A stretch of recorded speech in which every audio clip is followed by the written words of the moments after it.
Good morning, world. I'm Steve Rao, the host of Pod TV and Roku TV's World Edition.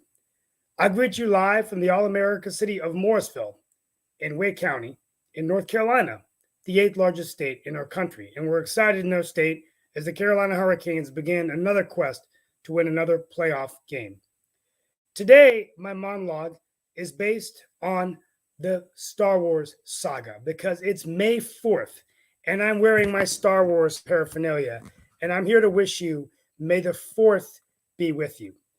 I thought I would today try something different, talk a little bit about Star Wars, the series, which George Lucas started. During the pandemic, I had the honor of watching many of the Disney additions to Star Wars, The Mandalorian, Boba Fett, and many others. But it all began for me a couple years ago when I watched The Force Awakens. In this Star Wars movie, it was about 45 years after the Return of the Jedi, when we thought that peace and order would be there, after Darth Vader had died and his son Luke Skywalker became the heir apparent to be the Jedi, to keep the galaxy safe. But there was war again, evil, terrible insurrections on democracy and freedom. So I think Star Wars is more than just a space show about spaceships.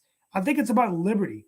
It's about freedom and democracy, and those that are willing to fight and die for it. Today, we are in a terrible, terrible situation with war in Ukraine, with a dictator murdering innocent people, turbulence politically, so many things going on. And we are 81 years after World War II, when we wouldn't see this kind of dictatorship, not only in Russia, but all over the world. So there's some similarities between The Force Awakens and what we're seeing now, what our children are waking up to. But I have hope as I end this monologue. It's this notion of a force. Luke Skywalker and Obi-Wan Kenobi talk about it greatly in their movies. This power, this light, this entity that connects all of us, that binds all of us, that makes us do better things, that keeps us safe. We all want to feel safe in a world of evil and horror and terror and war. But I want to tell you that the Jedi have always existed. They're us, humankind. Gandhi, Dr. King, Rosa Parks, many leaders around the world who during the toughest times were able to change their world through the light and love of their hearts. They got people to live lives with purpose. And at a commencement address a few years ago, I reminded the graduating class that they are the moral Jedi, these leaders I mentioned, and that we can be as well. Let us never forget that we can become the change we seek in the world, as Gandhi reminded us. And in a world of division and war, I can't think of a better time to wish all of you a happy May 4th. May the 4th be with you. May the Force be with all of us. Watch a Star Wars movie and remember, liberty and freedom will never die if we're willing to fight for it, always. You have that power too, as Luke Skywalker was told his sister when he told her that she was his sister and another Jedi. Thank you all so much. Here we are today on May 4th. I'm going to bring in Mark Lee. I'm going to bring in Nick Paladiva, and I hope you enjoyed that monologue. It was a little bit of a condensed version of my commencement address, but it was a great speech I gave a few years ago, made ABC News, and they called it the Moral Jedi speech, and I'm going back to my roots. I didn't really practice. I hope I was okay. You're fine. We're not going to bring in Chris Greco. Are we going to ban him? Yeah, I'm bringing in Chris. I was waiting for Chris. Yeah, Chris Greco. The man that definitely knows how the Force can be with us, as he was definitely in the military and all of that. And I thought maybe we banned him since we banned Trump. We'll ban Chris.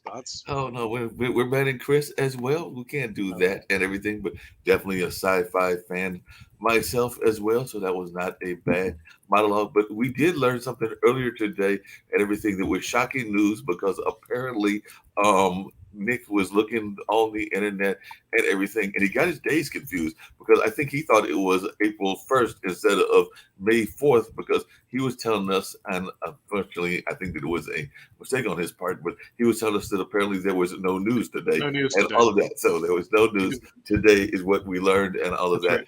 Unfortunately, this is news to the people over there in Russia and Ukraine, because one of the things that I learned, and this is what folks may find interesting as well, is that the Russian Orthodox Church has scolded Pope Francis on yesterday. Well, actually, they did it earlier today for using the wrong tone after he urged Patrick Kirill not to become the Kremlin's altar boy, cautioning the Vatican that such remarks would hurt dialogues between the churches. Francis told Italy's Corriere della Sera newspaper that Kirill, who has given the Ukraine war his backing, cannot become President Vladimir Putin's altar boy. The Russian Orthodox Church said it was regrettable that a month and a half after Francis and Kirill, the Patriarch of Moscow and all Russia, had spoken directly that the Pope had adopted such a tone. Pope Francis chose an incorrect tone to convey the content of this conversation, the Moscow Patriarchy said, though it did not explicitly mention the altar boy comment. So definitely sounds like this man Kirill is a close ally of Putin, and he sees the war as a bulwark against a West he considers decadent, particularly over the acceptance of homosexuality and all of that. So maybe that's why he's back in Russia and all along those lines. But it is by far the biggest of churches in the Eastern Orthodox Communion, which split with Western Christianity way back in the Great Schism of 1054. And today it has, are you ready for this, Nick? About 100 million followers within Russia and more outside. So it's got a bunch of followers and all of that. And these schisms that exist, they've been existing causing wars, and they even exist causing wars in the military as well. And on another note with Russia, and we'd love to hear other people's thoughts about what I just talked about, Russia has said that it has attacked the Ukrainian railway lines used for transporting weapons from Europe and the U.S. So I guess they're trying to decentralize that whole thing of people sending weapons in to them and all of that to the fighters over there in the Ukraine. So it says that it has hit the infrastructure, and the defense ministry said Russia destroyed traction electrical substations, and Ukraine did admit that Russia fired missiles at multiple railway facilities. So I guess if you're going to stop something from coming in, the best way to do it is to either target the planes and or the rails. But not having served in the military, I would not know these things. So I just know from what my relatives have told me and all of that. So Chris, as our resident data person and first person in that whole knowledge of the military and everything, what do you think? So first of all, let's go back to Pope Francis, right? Okay, I'm a Roman Catholic. I've been that for 60 some years, but as I grew older, I suddenly realized that the Vatican is its own little walled-in city, right? So you sit back and you go, wait a minute, even during Hitler's Germany, although. It was funny in 1945, April of 45, really. So, that last month was the anniversary of what they call Italian Independence Day, which is really hilarious because it's not Italian Independence Day. It's the day that the Italians surrendered to the Allies and then kind of switched their hat. Okay, now we're friends. So the same with Pope Francis. He sits back and he goes, hey, we need to have less war. We need to have pro-life. We need to have this. We need to have that. And it goes on and on and on. But the Vatican is its own little area. Hey, if he is that concerned, why doesn't he take in some immigrants? Taking some of the Ukrainian immigrants into the Vatican. No, they won't do that. Oh, no, we can't do that. Well, why not? If you're so pro-life and loving everybody and everybody should be treated the same, why don't you just open up the Vatican doors, open up St. Peter's and let the immigrants go in and, set up their sleeping bags and do whatever you need to do. Never has happened. But Chris, along those same lines, and I know this is primarily a news story, but we have had other opinions, and we do talk opinions and everything. And along those same lines, we've had a very much of an issue of homelessness and things around this area, meaning the United States and even around the globe and everything. And there's these certain buildings that are usually unoccupied at least 4 or 5 days of the year in terms of having mass crowds. There might be in some of them office staff and things of that nature. They're called churches. And definitely, I've had friends of mine that have said, hey, wait a minute, instead of people sleeping on the front of the churches, which they do here in Durham, which they do in Raleigh, which they do in Ohio, do in California, and a number of other places, why don't the churches open those said doors? And I do know that there are some programs like that Yes, in there places, are. but they are a rarity compared to how many churches are actually there and how many could actually do that. And I also understand the concerns about safety and the concerns about what could be looted and all of that. But I mean, some of the pictures that could be looted could also be argued that they might even be misrepresented. But we can get into a whole nother good debate and conversation about that as well, as to whether those are actual images. No. Now that you've said it, so if they're misrepresented, then they should be looted. That's a justification. Is that? No, I did not say they should be looted whatsoever. Hi, Shaquille. Hey, Shaquille, I did not say that. I'm not in favor of them looting them. I'm actually What was saying, the point? and I'm What wondering was what the your point? thoughts are. The point was was that the I was point of talking to a that friend of mine. The point was I was talking to a friend of mine, and we were having a conversation, and one of the parts of the conversation was the fact that some of the images that are out there of what Jesus looked like may not be what he actually looked like at all. Oh no! Oh yes. Oh, no! They got them back. I know the pictures of Jesus may not be the right skin color. Oh no! I thought that would wake you up this The morning. question, before we get into some of the international issues going on, We will. Real quickly. What about the Roe question is- versus Wade? Thank you, You didn't I Yeah, was Roe going to get to v. that one as well. Who How is could you do Darth your Vader? whole Trump monologue or and not mention Who's Roe Darth versus Vader? Trump or Biden? Because it's made a force be with you. It depends if you're a Republican or Democrat. But how can you go Right. through the whole monologue and not mention Roe versus Wade? Oh But, yeah, we're talking about Roe versus Wade today. but Yeah, before we especially get after into he asked that, me to come back Darth today. Vader. Darth Vader is Nancy Pelosi. Let's get that's rid right. of it. But Right before we there. get into this, I don't get the Russian Krill's logic. They go, well, we hate Americans who's going to bring their decadent gay rights and abortion rights to the world. Hence, here's the solution. Let's go kill women and children in Ukraine. In other words, the Russian Orthodox Church hates America. So what we're going to do is kill women and children in Ukraine. That makes a lot of sense, doesn't it, Russian Orthodox Church? Well, to get to the military, I've just read in the Australian press this afternoon that They have a press? Vladimir Putin is saying that he's going to hand over control to somebody else because he's having some sort of surgery to do with his cancer. That's correct. That's correct. That seems like odd timing, and I'm a little bit skeptical of that. He's going to give it to a general. Yeah, does that sound right to you, Chris? He's going to give it to a Russian general. Well, there's so many few left. You see generals overthrow governments and overthrow the people in power. Does that sound right to you? I think there's something. I think it's kind of like this general put a gun to Putin's head and said, you know something, Vlad, I think it might be time for you to have some surgery. I think this might be the time. You know that surgery you've been putting off? That surgery on like a brain surgery thing going on? I think either you're going to get surgery or else I'm going to do the surgery right here and bore a hole in your head. Is he having brain surgery? Is that what's going on? I don't think. know what it is. Let's shift to the war. I don't think a general would shoot someone. I mean, the Russians are pretty good with these poisons and these. Okay, well, that guy that they had in London that they poisoned and he ended up. I mean, there's all sorts of things the Russians can get up to. Real quickly, let's shift to the war real quick to Sasha, and then we're gonna shift into the elections because, and then we'll talk a little bit about Roe v. Wade, which is still everyone lots of protests occurring where we live in North Carolina about this. But real quickly, the European Union has proposed a total ban on Russian oil, so that's a blow to Putin. Biden just visited a factory that manufactures missiles used by Ukrainian soldiers, telling the workers that they're helping in the battle between autocracy and democracy. And after sheltering underground for weeks, some evacuees from Mariupol have reached safety. So I don't know what's going on. Sasha, I'm going to start with you. I mean, I know what's going on, but any inkling of whether the longer this lingers on, it's getting harder for Putin, or is he still the winning here because of the larger military force?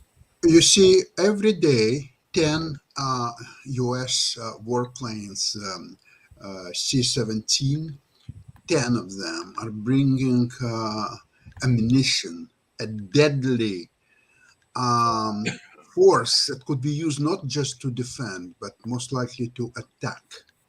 And it's all being brought on the border with Ukraine, most likely to Poland, but I don't want to be specific on that. And then it goes right into Ukraine, short training, and it includes, by the way, Abrams tanks.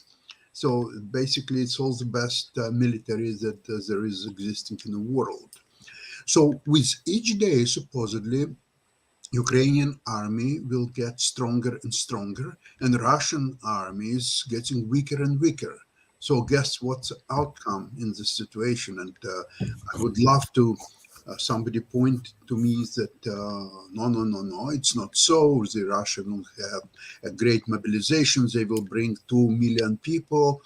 If they will bring this army even to 5 million people, it's not going to help them, because Ukrainian will have by that time enough weapons to make a vinaigrette out of this 2 or 5 or 10 million people, or all 140 million people if needed to be. So this is my outlook on that. With all those atrocities, Russians cut anyway for themselves to negotiate honorable exit from Ukraine. So whoever now in Ukraine, all they have to do is to worry how to get out of Ukraine alive. That's a number one concern for Russia, how to get alive. You have only one life. Think about it. And it's going to be waste just for Mr. Putin's ambitions. Doesn't seem to be right to me at this juncture. So I'll tell you, Sasha, I'll tell you what's happening is right now is called scorched earth. They are attacking. They're doing exactly what they should have done in the beginning, but they didn't do because they felt it was going to be they're just going to walk into Ukraine and people were going to have Russian flags and the whole 9 yards. Is they're destroying infrastructure.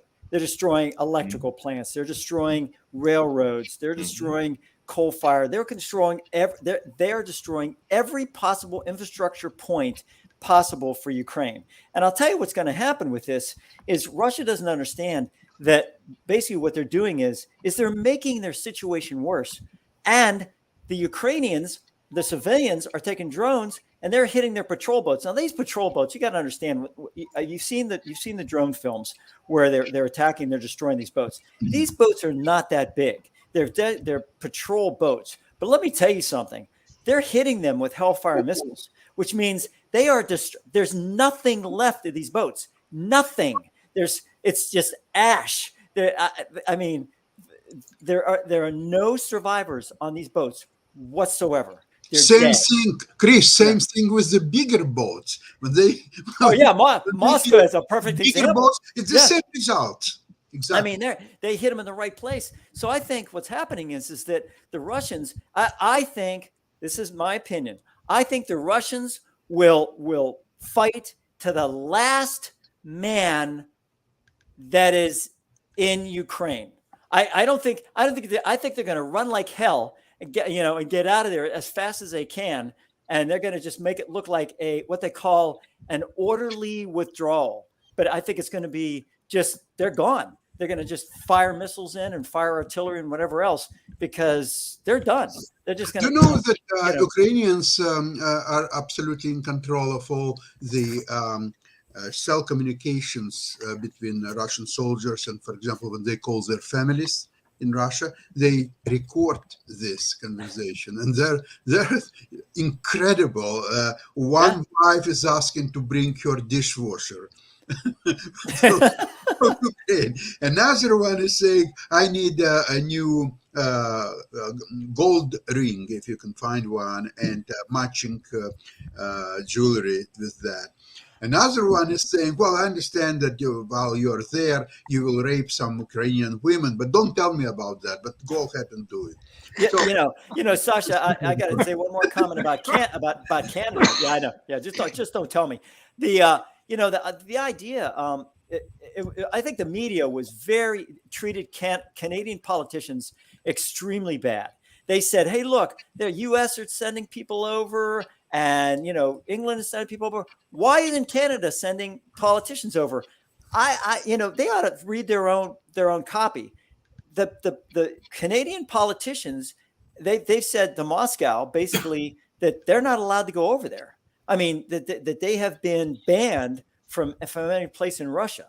So I think that's unfair. I think to sit there and say, to be fair, I'm not aware that any Republican politician was that's right from entering Ukraine. So how right. no one ever visited it? I agree. Hey, Hey, I'll Chris, go over. Real quickly, let's Give me Chris, hold on a second. I'm going to loop the two issues together and everything. I know that definitely Steve said he has to go very shortly and everything, and I'm actually going to pick, as I oftentimes do, on Shaquille and everything, because we said we're going to get to Roe versus Wade and all of that. And one of the things that people are saying is that now that there may be a push to go to Texas. I was actually talking to a friend of mine yesterday who is an activist on the Democratic side, and I will admit that is who she is and all of that. And she was saying that there is no way in heck that she is moving to Texas because of some of the restrictions that they have there now with their abortion laws and all that, including the fact that, and this is where I was going to tie it together and everything,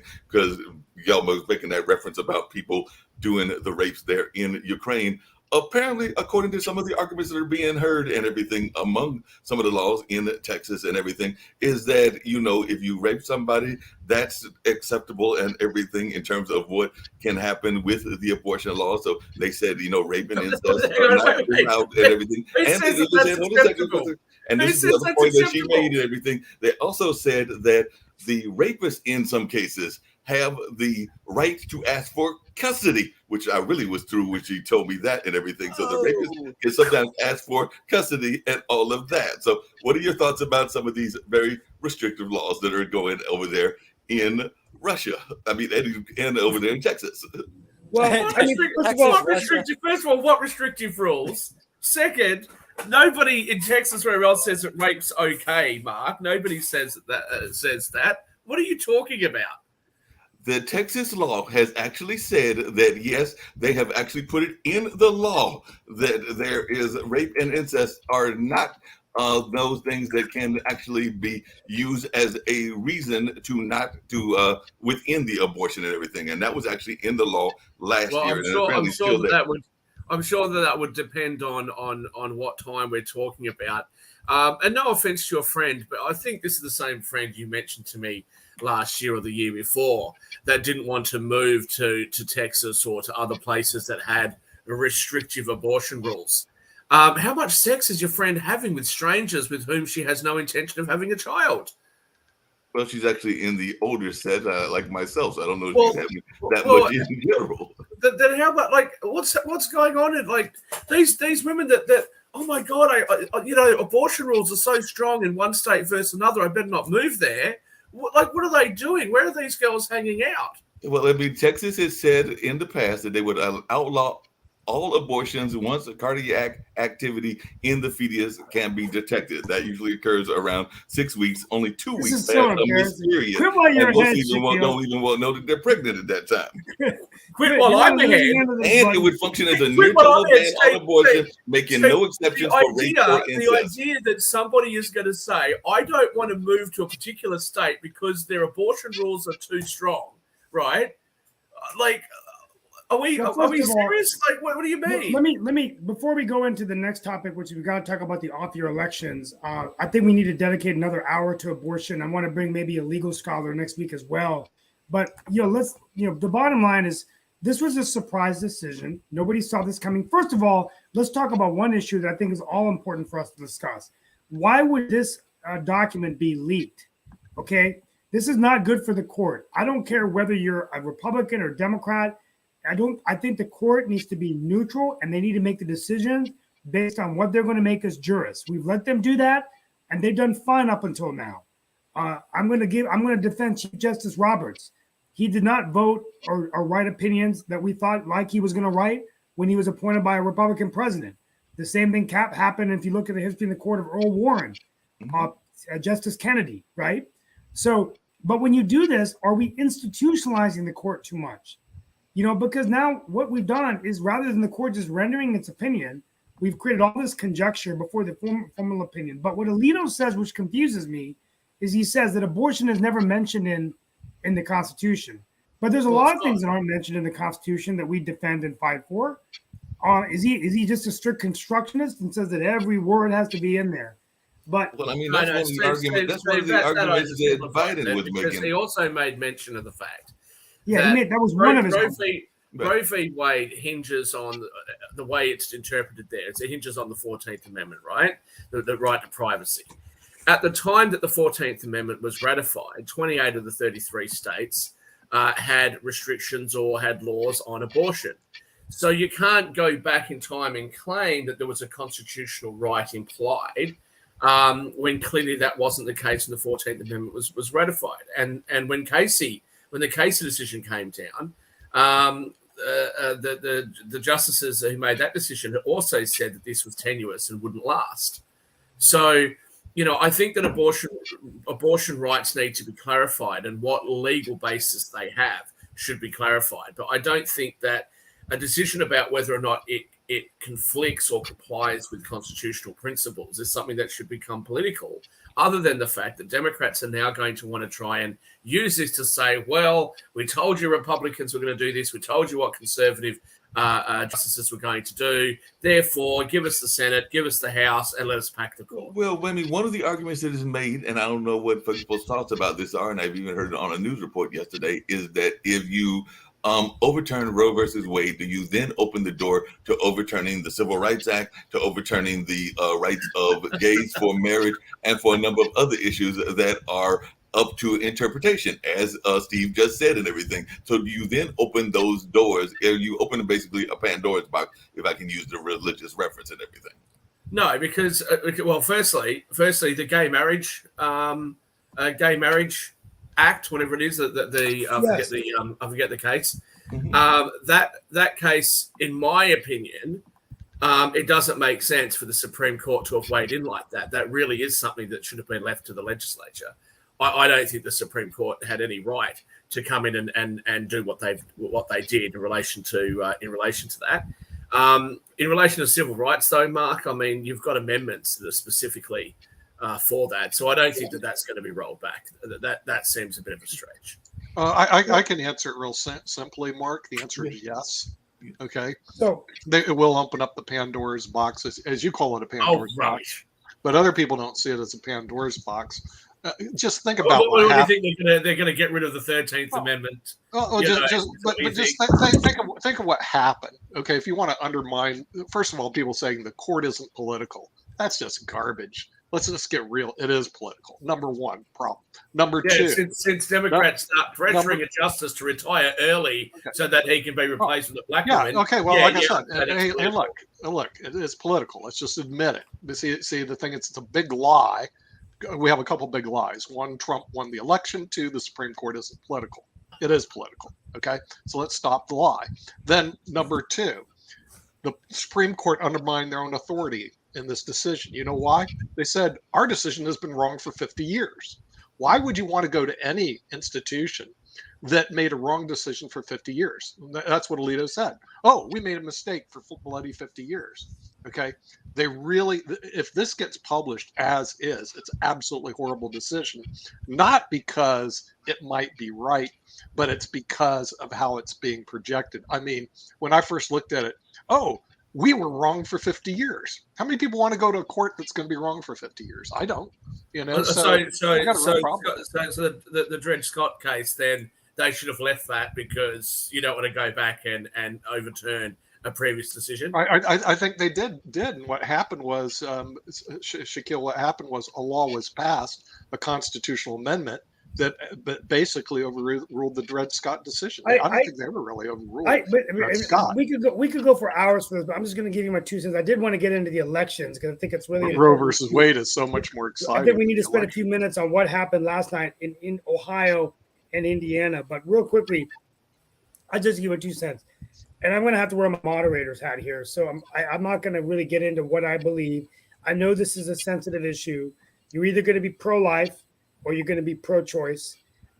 And there could be some variances of rape and cases of incest and those kinds of things. I don't think it's black and white like that, though, Steve. But let me explain real quickly. I think that from a jurisprudence perspective, this comes down to it's not so much about whether you believe. Yeah, I think we all value life. We all value life, but the question becomes about whether the government has a right to tell someone what to do with their body or not. I think that's what I think this is about.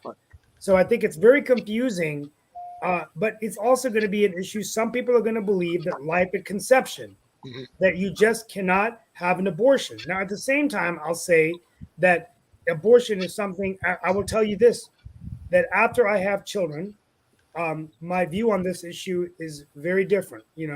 Because I look at it, I can't even think about it. I can't even talk about it. I don't even want to go there because I've lived the experience of seeing that fetus grow into a young baby that was born into the world, two of my children, right? So, but I think this is a very complex issue, and I really want to know. Steve, it is a very complex issue, and it's even playing a way on our local campaigns and everything. I actually saw yesterday that, and I was not even aware of this, that one of our leading senatorial candidates actually mentioned her view on this issue because she actually said that she did have an abortion, and therefore, of course, her views are very colored in that, and that is Nita Elam, who is also part of our immigrant community as well. Yeah, but this is where the Democrats. Can we just get back to something, Steve? You make the comment. It's really about whether or not government can tell someone what they can and can't do with their body. I mean, the government already tells you can't take drugs, you can't do this, you must do this, you must do that. The government already does that. And again, let's please put this in perspective, because these sort of pro-choice people in America blow this out to such an extreme that anybody would think, as do most people around the world until they actually look at what your laws are. Most people would think that if we talk about the Mississippi law, that they're going to sort of take you back to the dark ages, that you'll be able to get an abortion 15 minutes after conception. And if you don't do that, well, then that's it. Okay. The Mississippi rules brings Mississippi, and if it was applied to all of the United States, brings Mississippi in line with what most of the world has. It brings it into line with, really misogynistic and women abusing countries like Canada and Australia and Denmark and Sweden and Germany and Norway. I mean, that's what we're talking about here. We're not talking. But Shaquille, along those same lines, I'd love to hear what people have got to say about this. And this is for everybody on the panel that wants to dwell on this. But there are certain states that will be more restrictive than others. And even corporations now are saying that they will actually pay for the people to go to those other states. Amazon just came out with that on yesterday, I believe it was. So Amazon has said, hey, that if you're in Texas and you cannot get it, we will pay for you to go to whatever state is actually nearby that has less restrictive policies and everything. So what is folks' takes on this? Because it does sound like some of the corporation people are actually going to circumvent some of these rules and everything. So corporations want to get involved in politics and only ever on one side. Yeah, just like Disney does. It's always on the side of the woke left. Okay, the fact still remains that the sort of all these protests and all these sort of complaints in America from people that this is somehow going to be taking away the right to choose from women. As if what? If you can't have an abortion at full term, that somehow is some, major inconvenience to you. These things have to be clarified. Mark, hang on. Everybody draws their own personal line somewhere on this. Right. Okay, somewhere. And for everybody to think that if you draw your line here, anybody who draws their line before you in the term of pregnancy is somehow this, person that supports rape. Is just absurd. It's an absurd way of framing it. Hold on a second. Shaquille, on those same lines, I want to bring up another issue on those same lines, because I was watching this yesterday and everything. On those same lines, and this comes back to another one of your favorite topics, Shaquille, and everything.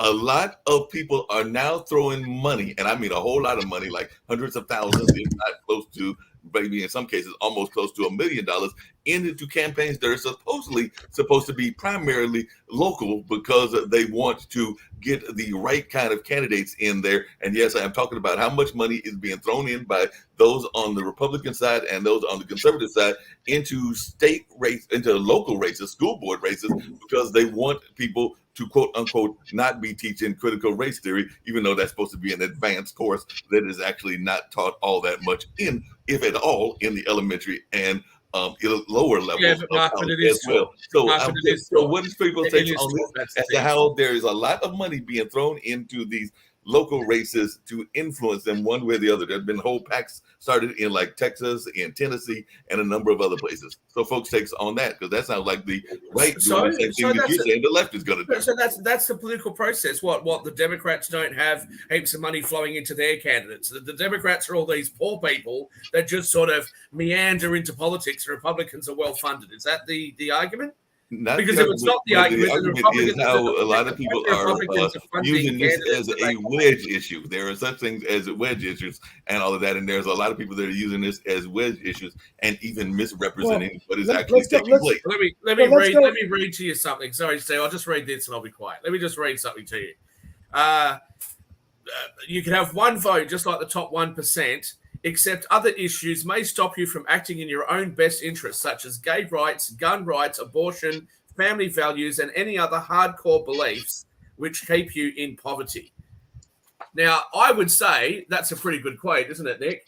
I would say that these are the sorts of things that happen. People get so distracted by stuff that does not matter. That's right. Okay. And they focus on that, and instead of focusing on things that are actually, I stand by that position today, Shaquille. That abortion, gay rights, and all this garbage we're hearing is really just the medieval distractions that we had when Marie Antoinette said, "Let them eat cake," because it takes away from the real issues of the fact that 70% of these people can't get a hold of $1,000 in case of a financial emergency. It takes away from the real issues, the disparity of wealth that exists in the United States, where 1%. Let me ask you a question. So what happens? All this is a big distraction for poor people. If majority of the people don't have access to $1,000, and majority of people naturally includes women. Let's see, 50% women. Yeah. Okay, they cannot get access to $1,000. That's right. That's the reason they need a corporation to pay for them to go have their abortion, because they have $1,000 bloody bucks. Okay, so what's the rationale is for women who cannot, even if some women probably would like to have kids, but they just can't afford it simply for the financial reasons. They just can't afford. So these women, some of them are still having babies and suffering all their lives with their children, but that's their choice. Okay, I have no problem with that. But those women who decide that no, you can't afford, at least at this time, they can't afford to have children simply for financial reasons. So why to make their life even more complicated, to travel to another jurisdictions where they do have abortions or so on? What's the rationale behind that? Well, there isn't any. If you believe, as many people do, that life begins at conception, or that life begins... I just happen not to believe so. Yes, you don't believe so. Sasha, you asked a question. What's the rationale behind making somebody give birth to a child they can't afford? If you believe, which you don't understand that, but if you believe that life has begun at some point prior to birth, okay, then the argument that you've just made, which is why make the person have a child, would be akin to saying that if a parent decides that their 5-year-old is too expensive, they should be able to kill the 5-year-old. That is the rationale of people who believe that life has already begun prior to the birth of the fetus. So that's where they're coming from. They're not sitting there saying, we want you to have children you can't afford. They are saying that we believe that life has already begun, and so therefore you can't kill. Yeah. Shaquille, your point is really probably somewhat, let's see, a legal point, ideological point, but it has nothing to do with real life when woman is facing a decision. So she can't afford to have a baby, or maybe she was raped, or maybe she had some kind of encounter, and maybe she had contraceptive, it didn't work because nothing works 100%. So anyway, situation developed into such that she has to face a decision to go on, continue her pregnancy, and have a baby, which she cannot support. She cannot really do that for just financial reasons, among them, and or terminate that pregnancy and do it maybe at some later time if circumstances will change. So she made the decision, yes, okay, I'm going to have an abortion after consulting her husband or boyfriend or family members or so on. So she wants to have abortion. Now, why complicate the matter that she, in order to do that, she has to go to another state? In some cases, company will pay for this expense. In some other cases, probably most cases, no company, nobody will pay for these expenses except herself or her family or so on. Why to make that? Well, So, Sasha, guys, first, let's Sasha, go into- it's not my point. Shaquille, It's not just my really- point that I'm making here, right? The point is, the reason why all this has come up is because of this overreaction that always happens in America to everything, okay? You have to draw the line somewhere, okay? Whether it be nowhere or whether it be, wherever it is, you have to draw the line at some point, right? America has drawn its line somewhere, and there has been a challenge to whether or not this is a federal thing or a state thing. Hang on, Mark. Hang on a second. I get your point, Sasha, but on the same token, I don't think that America would ever say that. I don't think America as a country, whether it be true in reality or not, would ever say that a person can't afford to have a child because there are tax benefits, there are social security benefits, there are government support. There's all sorts of different programs that are available to help impoverished parents and impoverished children go through the system. Now, those programs are terrible. I well understand why somebody wouldn't want to go through them. But a person in the United States, especially if they're on the conservative side, is not going to sit there and say, well, you can't afford to have a kid, so therefore kill it. That's their position. And with what you're saying, well, if somebody can't have the abortion in one state, they should go to another. Well, what about euthanasia? If you don't want to, if you can't have an assisted death in your state or country, you have to go elsewhere now. There's no such thing as a perfect world, and you don't always get what you want.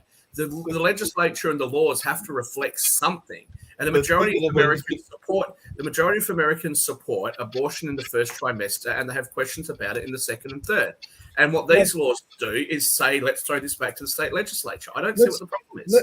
We're going to come back to this. I know you got to leave it very quickly. No, we got to move to the next. We got to move to the final topic. Well, I was actually going to bring one of the other issues in there. I know you got another final point, everything, but the question I was going to ask Shaquille is, if you have certain states, I think Florida is one, I know Texas is one, that say that they are very much against abortion, using the whole concept of it being a form of murder because the fetus is a living being and everything. Some of those same states, as recently as about 2 or 3 weeks ago, have said that it's all right to execute somebody, because actually Texas just recently executed somebody on April 21st of this year, and that was the first one that they had in more than 6 months, and that was putting in a 78-year-old. So this man was already definitely heading toward the latter part of the years and everything. And your question is what? To you, because it sounds like you're on one side of the issue and others. No. I'm not on any side of the abortion issue. No, I'm not on any side. If you guys are all sitting there saying that abortion should be more restricted, I would make the opposite argument. Okay. I'm just trying to bring some level of pragmatism and reality to this. This is not them reversing Roe v. Wade and applying Mississippi rules across all the states. If that was what was going to happen, does not put the United States back way behind every other country. In fact, it brings it into line with other countries. And I think that point should be remembered with all these people that think that this is some sort of horrible deprivation of women's health care. Well, guys, we're going to come back to this issue, but let's spend the last few minutes on a very important issue, the election results of last night. Mm-hmm. Interesting that in Ohio and Indiana, they had their primaries. Yes. J.D. Vance, who wrote the book Hillbilly Elegy in Ohio, who was trailing in the polls after Donald Trump's endorsement, won. So that was interesting. Trump's endorsement really, really helped. So he'll be facing off against Tim Ryan and the Democrat, and whoever will win will replace Bob Pittman, who was a moderate Republican in the U.S. Senate. Now, there were, I think in Indiana, what was interesting is that there were 12 incumbents. All of them were challenged by right-wing Trump-backed, Trump endorsed those more far-right conservative candidates. But 10 of the incumbents won. So it's going to be interesting. I think the jury is out. JD, so what do you all think? Do you think last night was a good night for President Trump? And do you believe someone like, for example, I'll throw it to Mark Lee, do you think Pat McCrory, former governor, is in trouble because they mentioned him on the news against Ted Budd? Or do you believe that one of the McCrory maybe like an incumbent, even though he's a former governor, that the people say, oh, So anyway, Shaquille, one of the things that I mentioned, and I mentioned it yesterday, was I think it was 2 or 3 days ago, I saw one of his ads and all of that, and it does seem like he is definitely trying to play more toward the Trump supporters, because he did mention his role with the wall and what he would do with this wall with Mexico, and it definitely sounds like he was trying to appeal to those folks that are on the Trump side. So it sounds like he is trying to out-Trump support the Trump-endorsed candidate and all of that, because that's the way that the ad read to me and everything. And like I said, I've not seen all of his ads, but that was one that really caught my eye and everything along those lines. And the other thing that I heard, and I've heard this from actually a couple of sources, is that it does look, and I hate to tell Sasha this and a lot of other folks on this panel, that the verdict is out, and it does look like it will be announced sometime this week that yes, we could be heading toward a rematch, because it does seem like Mr. Trump is saying that he is going to declare for running for president for 2024. So it sounds like that, even though, unless he gets tried or something happens in that case, that he will be running again. Is this going to be like Rocky 2, where they both bloody just on the ground, two old men? You remember Rocky 2 when neither one of them? I can't imagine Biden being able to survive to 2024 with his political numbers being where they are. I think it'd be more likely to see something even worse, a Hillary v. Trump repeat. Well, it could be Roy Cooper, who I saw at the Canes game. Governor Roy Cooper of North Carolina. Apparently, rumors out there that he may create an exploratory committee to run for the presidency of the United States. That's great, but I don't think he has enough charisma to pull it. So Nick, you mentioned about the Supreme Court. How could you trust an institution that gets things so badly wrong for 50 years? For 50 years, it's not like well, how about for 100 years? Supreme Court experts still say that one of the worst decisions handed down that has never been overturned as yet is Buck v. Bell. So what? So why hasn't that been done? Would you suggest that if something came before the court to challenge Buck v. Bell, that they should not overturn it? Well, usually what they do, rather than overturn something, what they do is they basically carve out an exception. They never say, well, we've been wrong for 50 years. I mean, that's Alito not really. Just for those who are watching that don't know, could you clarify what that bill is and everything? Let's go to Sasha Starr. What do you, I want to, before we end the show, what are your predictions based on what happened last night? That's the question on the table. Did he even follow? That was just the election in Ohio. By the way, Morgan lost for what that's. But that was just the election. What was that bill that you mentioned again, just for those of us that are here? Buck v. Bell is a statute allowing for the compulsory sterilisation of people who are intellectually or otherwise disabled. Steve, to answer your question, look, I think that the Democrats are going to lose seats no matter who's in power. I don't think it needs to be somebody far right. And I also don't think that Trump is a far rightist. I think Trump's policies in some ways are libertarian, in some ways are on the far right, and in some ways, he will use government subsidies to do things. I think that he just has a different type of political philosophy, but it's one that tries to point out the flaws of government. But the problem is with Biden and with the Democrats at the moment is that they are allowing themselves to cascade more and more things that Americans aren't liking. Americans talk about gas prices. The next thing they know, they see kindergarten kids walking around the school with placards saying Black Lives Matter. These kids are 5 years old. People are saying, hey, look, grocery prices are going up. and they're finding out that the conversation is whether or not trans issues should be taught to their year one children who are 6 and 7 years old. This is the disconnect between what people are asking from government and what people are actually getting. And I think that Republicans. But Shaquille, that disconnect has been out there forever. Like I said, I can tell you that there are quite a few people that are walking around wearing Che Guevara shirts and Malcolm X shirts. And if you ask them one thing about Malcolm X or Che Guevara and who they were, they would sit there and tell you they have no clue. It's just it's just a cool shirt and everything. I mean, my neighbor, I could literally take the computer outside if I wanted to, and he's got a nice black truck out there, and on the back of his truck it's got black trucks matter or black trucks lives matter or something like that. So I mean, that's just him trying to have a little play with folks because he's got a black truck. Okay, but that I agree with what you've said, but that doesn't really negate anything I said there. So Steve has asked, what's the effect going to be on the election? I think that if Democrats think that this reversal of Roe v. Wade is going to help them in the election, I just don't think it will. I don't think that women are going to because that's who they think are going to come out in droves to support the Democrats in the midterms because of Roe v. Wade, because it wasn't really a political issue, a political decision. It was a legal decision. And so I think that most of the other issues are still on the table, the primary one being the state of the economy and the future of the economy and how that bodes for American families and American people. I think that's where American voters are going to be focused. I agree with you on that.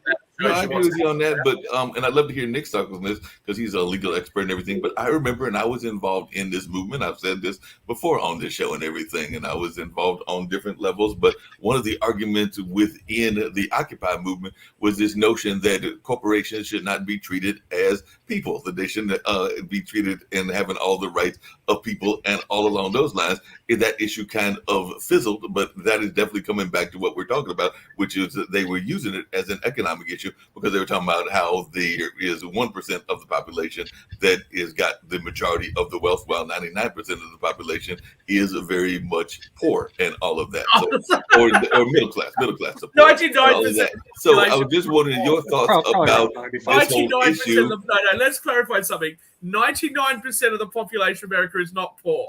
No, okay, I said poor or middle class. I clarified that. I clarified that. Well, it's just a disparity issue. I mean, where you have 1% owning 70% of the assets. I mean, that's a little bit on the high side.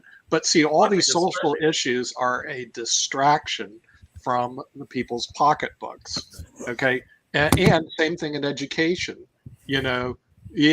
Critical race theory, transgender issues, all this other stuff should be taught outside the school.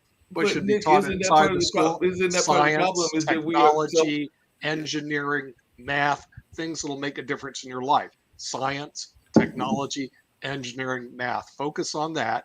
And if you want to learn all this other stuff, that's fine. There's after-school activities. You can go learn whatever the heck you want. You can go learn how to play chess. Okay, fine. Go ahead and do that after school. But during school, when you have to study something that you really don't want to study, you got to study science, technology, engineering, or math, or the United States will fall behind China big time. And you're going to, the next thing you're going to, and already has, right? But the thing is, Shaquille, the people here are asleep at the wheel. As have the Western world. Students around the Western English-speaking world. Otherwise, your new course will be Mandarin, guys. Okay, your new course is going to be Mandarin, and your new leader is going to be Xi Jinping. I mean, you can just forget it. The United States is going to get wiped out because you're spending too much time in the wrong area. But Nick, isn't that part of the problem? I just mentioned occupying that with that whole concept of occupying everything. A lot of times, don't we get caught up in the sloganism? That's the issue. Okay, and that's been going on all the way back to like the various world wars and everything. Yeah. Is that we get caught up in these sloganisms, and after the slogan is money is forced, then the issue that is the actual main issue is not dealt with. The main issue is China's going to overtake. Whenever you want to talk about the disparity of wealth and how the government should just take wealth from the rich and give it to the poor, I leave you with the word of one of your undoubtedly favorite presidents, Democrat president, who said, ask not what your country can do for you, ask what you can do for your country. Those people who are sitting there with their hand out, trying to get more and more and more from other people, they should actually do a little bit more themselves. That's well, yeah, of course. But the thing is also we have to provide the tools for them to do more themselves. And instead, the media provides distractions. Look, Social Security goes broke in 2034. There's no way. Medicare goes broke in 2036. Medicare goes broke in 2026. Let's go talk about Roe versus Wade. Let's not talk about Medicare going broke in 2026. Okay?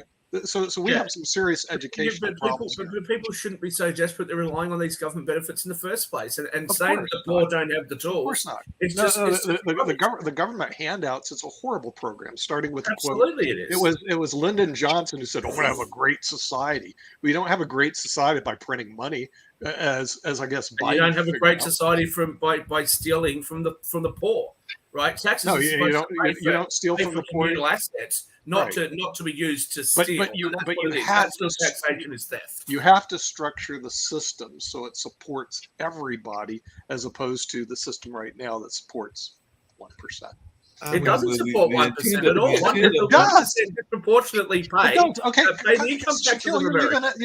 living in a dream world. Okay, let's Oh, what go. percentage- Let's go go to back tax- to. Let's Look go at back tax to. foundation statistics and have a look at what Council. assets are owned by the 1% and what their percentage of the tax. Let's just go back. Let me get closer to council. Let's go back to just one little law that destroyed the poor people and enhanced the rich. That's when the rich people created the Bankruptcy Abuse and Consumer Protection Act, not allowing people to discharge student loans in bankruptcy, creating an indentured servant and a proliferation of student loans among the poor. That is just one example. Then don't go and of study many. some. Then don't go Okay. study some subject at college, which isn't going to help you get ahead. Yeah, but the thing Right. is, and one So who subject should you pay should for it? study is don't change the law and rig the So system who should that pay for plays that? this game. Who Pardon? should pay for that education? Somebody else? You No, make the I mistake. didn't say You that. go and But- study 19th century Okay, ballet, and that's you just- decide that somebody well, else should have to There, pay there was for that. there was no reason to change that law. Okay, the only reason that Absolutely they was. did that is rich people wanted to put poor dumb students into indentured servitude. Okay, Rubbish. so if it's rubbish, then good. Change the law back to where it was. Allow student loans to be extinguished in bankruptcy. No, If you think it's well, rubbish. then allow taxes to be extinguished in bankruptcy. If they do Then allow okay, taxes. council, Allow they taxes do. to be extinguished in bankruptcy. They do. Income taxes are extinguishable today in bankruptcy, sir. Okay. Federal income Yes, taxes. federal income taxes are extinguishable in bankruptcy. All right. And so this is a very simple law to That change sounds good. that doesn't destroy all the poor people out there, the poor ignorant people, because you didn't give them the financial education to do this. All you have to do is go back. What you were saying BPAC. is that making sure that people pay back money they've borrowed is destroying them, not lending it to them in the first place. Because here's Yeah, a right. really right. here's a really easy It solution. would not be Time to close out. predatory Just lending. don't lend it to them in the first place. That would be the Predatory solution. lending wouldn't take place in the Folks, first place. It's that Hey, time. we got to Time it's time to wrap everything up. And It's time to wrap let up. the- I'm yeah. going to wrap up. Take control. I want to thank everyone for being with us today. As I close out my monologue, a lot of going on. Turbulence, political turbulence with Roe v. Wade, the results of the elections, turbulence globally with the war in Ukraine, which wages on, and we're getting close to the beginning of summer. COVID cases are starting to rise again in North Carolina. I have two friends that got caught COVID, so be careful wherever you are. And tomorrow I'll be talking briefly about a very special visit we're having in Morrisville by the Secretary of Technology, James Weaver, who is coming for a Tech Tacos talk that I'm hosting in Morrisville.